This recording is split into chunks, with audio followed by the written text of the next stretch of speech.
Alright, I can tell you under the hood I'm seeing, it looks so much like a Mercury 5 or 6.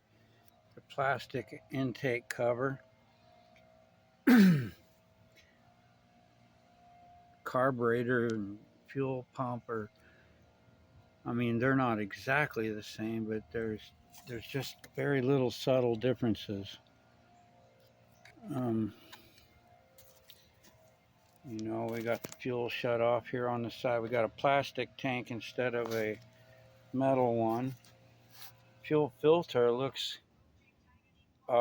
actually, I like this better.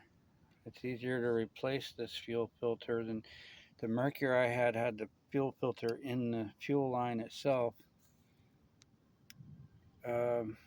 I don't like how it goes from the external tank into the carburetor.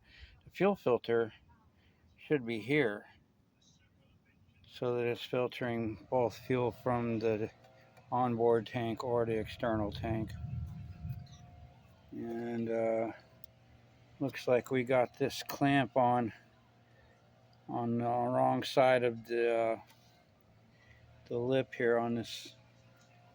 I can just get a pair of needle nose pliers and move it over a little bit, get it on there better. I don't like having zip ties instead of clamps.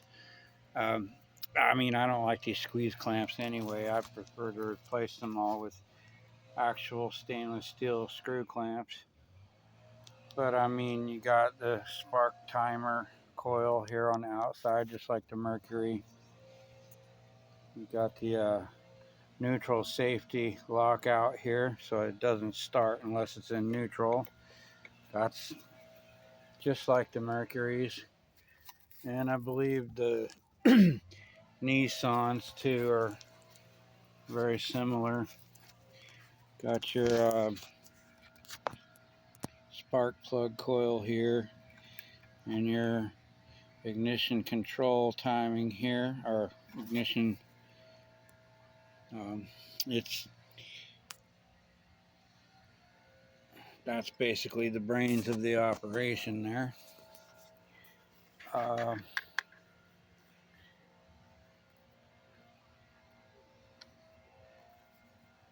Recoil starter, pull start is plastic instead of metal, like the Mercury one would be metal. Uh,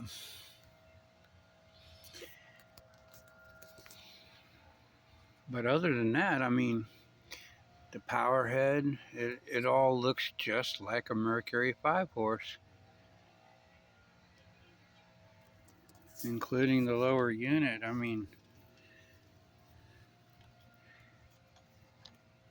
My next question is this mount bracket. How tall does it sit on the transom? And I made my transom pretty thick. I might have to reduce some of the transom thickness to get this bracket on here. So I have to measure that. But right now the main body is upside down. So I'm going to have to put that off for a while. Mercury 5s also have a freeze plug here, and it looks like this has like a little, that's just solid metal, like cast. So there's no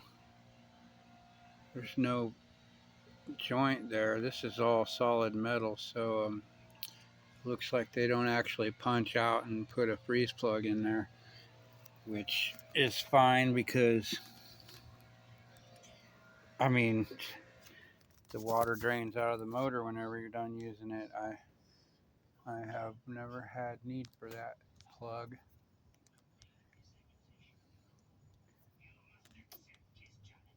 And it's pretty lightweight. It's about 54.5 pounds,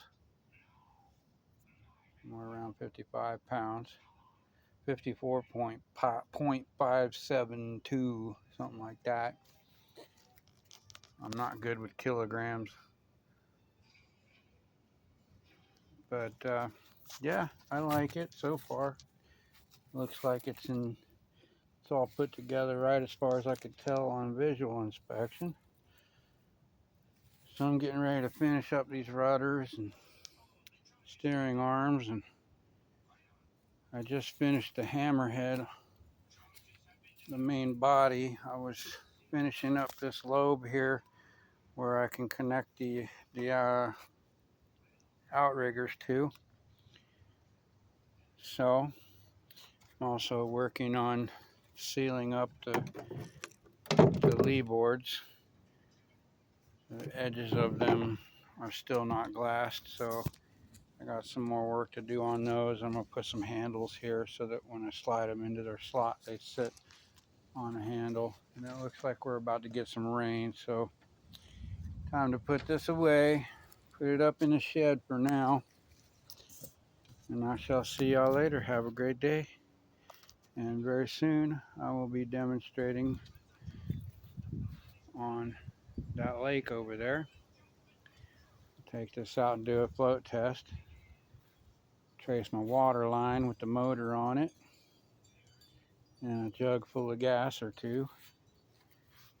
I'll see where it sits, and imagine I won't have sails on it just yet. I'm just going to float it out there, get my water line traced, and have the line of the low end of my boot stripe before I go and put the gel coat on this. I want to know where the boot stripe's going to be and how it's going to float. See how it balances. I'm kind of worried that it might be a little bow heavy until I get everything balanced right. So